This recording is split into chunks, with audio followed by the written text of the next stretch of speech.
తులారాశి మిత్రులారా, మార్చి 2026 మీకు శుభ ఫలితాలు ఎలా ఉన్నాయని మనం తెలుసుకోబోతున్నాం.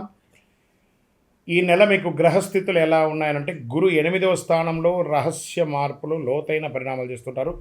శని 6వ స్థానంలో శత్రులపై విజయం సాధిస్తున్నారు. రాహు 5వ స్థానంలో ప్రేమ, సంతానం మీద కూర్చుంటున్నారు. కేతు 11వ స్థానంలో లాభస్థానంలో స్నేహితులు వాటి మీద కూర్చుంటున్నారు. కుజుడు 9వ స్థానంలో ధర్మం, ప్రయాణాల మీద కూర్చుంటున్నారు. సూర్యభగవానుడు, బుధ భగవానుడు 5 మరియు 6వ స్థానంలో మార్పు చెందుతున్నారు. శుక్రుడు 6వ స్థానంలో ఉంటున్నారు. ఇది సాధారణ నెల కాదు. తులారాశి మిత్రులారా, మీ సమతుల్యత కోల్పోతే సమస్యలు, నిలబెట్టుకుంటే విజయం. ఇది క్యాప్షన్ ఈ నెల మీకు చాలా అద్భుతంగా. శని 6వ స్థానంలో ఉండడంలో శత్రులపై పైచేయి ఉంటుంది. ఉద్యోగంలో ప్రమోషన్ ఆలస్యం కానీ ఖచ్చితంగా వస్తుంది. కోర్టు, డిపార్ట్మెంటు సమస్యలు పరిష్కారం అయ్యే అవకాశాలు ఉన్నాయి. ఉద్యోగంలో, ప్రైవేట్ రంగంలో మార్చి 15 తర్వాత మంచి అవకాశాలు, విదేశీయ ప్రాజెక్ట్స్ వచ్చే అవకాశాలు ఉన్నాయి. ఆన్సైట్ కూడా వెళ్ళే అవకాశాలు ఉన్నాయి. సహచరులతో అపార్థం రాకుండా చూసుకోండి, జాగ్రత్త. శాంతిగా వ్యవహరించండి, భావోద్వేగాలు నిర్ణయం చేసుకోండి. వ్యాపారస్తులకి మొదటి 15 రోజులు కాస్త నెమ్మదిగా ఉన్నా తర్వాత లాభం వస్తుంది. భాగస్వామి విషయంలో జాగ్రత్త. నూతన వ్యాపారం ప్రారంభించే వాళ్ళు ఏప్రిల్ తర్వాత ప్రారంభించండి, ఇప్పుడు తొందరపడకండి. ఫ్యాక్టరీ విషయంలో యంత్రాలు మెయింటెనెన్స్ అవసరం ఉంటుంది. కార్మికులతో కఠినంగా కాకుండా ప్రేమగా ఉండండి. ఏమైనా మిషనరీస్ ఎప్పటికప్పుడు ఆయిలింగ్, సర్వీసు అవన్నీ కూడా ఓవరాల్ చేసుకుంటూ ఉండండి. రియల్ ఎస్టేట్ ఈ నెల కాస్త మందకోడిగా ఉంటుంది. నూతన సంవత్సరం ఉగాది వచ్చేస్తుంది కాబట్టి ఉగాది తర్వాత కొనుక్కునే అవకాశాలు బాగుంటాయి. దీర్ఘకాలిక పెట్టుబడులు కూడా చాలా మంది. షేర్ మార్కెట్లో స్పెక్యులేషన్ వద్దు, ఇవన్నీ కూడా కాస్త జాగ్రత్త. తులారాశి వారు కాస్త ఈ నెల అన్ని రకాలుగా జాగ్రత్తగా ఉండవలసినటువంటి విషయం. ఉగాది తర్వాత చాలా మేలు జరుగుతుంది. ఇంకా ఆర్థిక విషయంలో వచ్చేటప్పటికి ఖర్చులు బాగా పెరిగే అవకాశాలు ఉన్నాయి. ఆకస్మిక ఖర్చులు, తీసుకున్న అప్పులు, chit funds, bank loans, EMIs ఇవన్నీ కాస్త ప్రెషర్స్ ఎక్కువ ఉంటాయి. కాస్త జాగ్రత్తగా ఉండండి. బడ్జెట్ ప్లాన్ చాలా అవసరం మీకు ఈ నెల. విలాస ఖర్చులు కాస్త తగ్గించుకోండి. భార్యాభర్తల మధ్య దాంపత్యం రాహు కొంచెం ఇబ్బందిగా ఉంటుంది. ప్రేమలో అపార్థం ఉంటుంది. భార్యాభర్తల మధ్య చిన్న గొడవలు. ఈ విడిపోయి ఉంటారు చూసారా, విడాకుల కోసం ఉన్న వాళ్ళందరూ కూడా కూర్చొని మాట్లాడితే ఉగాది తర్వాత మంచి అవకాశాలు ఉంటే కలిసిపోతారు. పాత ప్రేమ మళ్ళీ తిరిగి పొందుతారు ప్రేమికులు. రహస్య సంబంధాలు కాస్త జాగ్రత్తగా ఉండండి. కుటుంబంలో తల్లి యొక్క ఆరోగ్యం పట్ల చాలా జాగ్రత్తగా ఉండాల్సింది. ఇంట్లో ఆధ్యాత్మిక వాతావరణాన్ని పెంచండి. పూజలు, పునస్కారాలు, హోమాదులు, ఇవన్నీ జపాదులు కూడా కొంచెం చేయండి, చాలా మంచిది.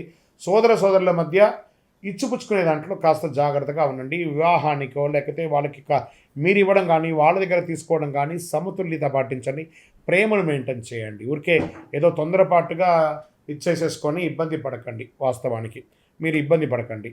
ఇంకా వ్యవసాయదారులకు ఎలా ఉంటుందంటే, పంట మోస్తరుగా పండుతుంది. నీటి నిర్వహణ ముఖ్యం. చాలా అద్భుతంగా ఉంటుంది. ఈ ధాన్యాలు, ఆకుకూరలు, పండ్లు, ఫ్రూట్స్ ఇది మంచి సమయం అని కూడా చెప్పచ్చు. కోర్టు వ్యవహారాల్లో శని 6వ స్థానంలో ఉండడంలో విజయ సూచనలు ఉన్నాయి. మార్చి 20 తర్వాత అనుకూల తీర్పులు. మధ్యవర్తిత్వం మంచిది దీనికి. ఇంకా విద్యార్థులు పోటీ పరీక్షలు కఠినంగా ఉంటారు కానీ విజయం సాధిస్తారు. విద్యార్థులారా, విదేశీ విద్యా యోగం, ఐటీ, లా, బ్యాంక్ సెక్టార్స్, తర్వాత సివిల్స్ రంగంలో ఉన్నవాళ్ళు, ఉద్యోగస్తులు ఉన్న వాళ్ళకి చాలా అద్భుతంగా ఉంటారు. రోజు 15 నిమిషాలు ధ్యానం చేయండి. ఫస్ట్ రాత్రి ఆలస్యంగా పడుకోవడాన్ని నియంత్రించండి. ఫోన్ అవాయిడ్ చేయండి ఫస్ట్, అన్నిటికంటే ముందు. ఇంకా మీరు కొన్ని ఇబ్బందులు పడుతుంటారు చూసారా, ఆర్థికమైనటువంటి ఇబ్బందులు, లేకపోతే షూరిటీ సంతకాలు పెట్టుంటారు, అవన్నీ జాగ్రత్త. లేదా కొత్తగా షూరిటీ సంతకాలు ఎవరైనా అడిగితే సారీ అని చెప్పి సున్నితంగా తిరస్కరించండి. ఈ రోడ్ సైడ్ ఫుడ్ ఉంటుంది చూసారా, వాటిని అవాయిడ్ చేయండి ఫస్ట్. అవన్నీ మంచిది కాదు. వాటిని కంపల్సరీ మీరు అవాయిడ్ చేయవలసినటువంటి సమయం.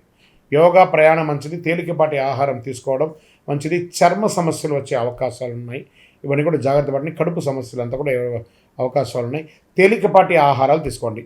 ఇంకా మీకు శక్తివంతమైనటువంటి పరిహారం ఏమంటే, చండీ సప్తసతి పారాయణం చేయండి. అమ్మవారి దేవాలయానికి వెళ్ళండి.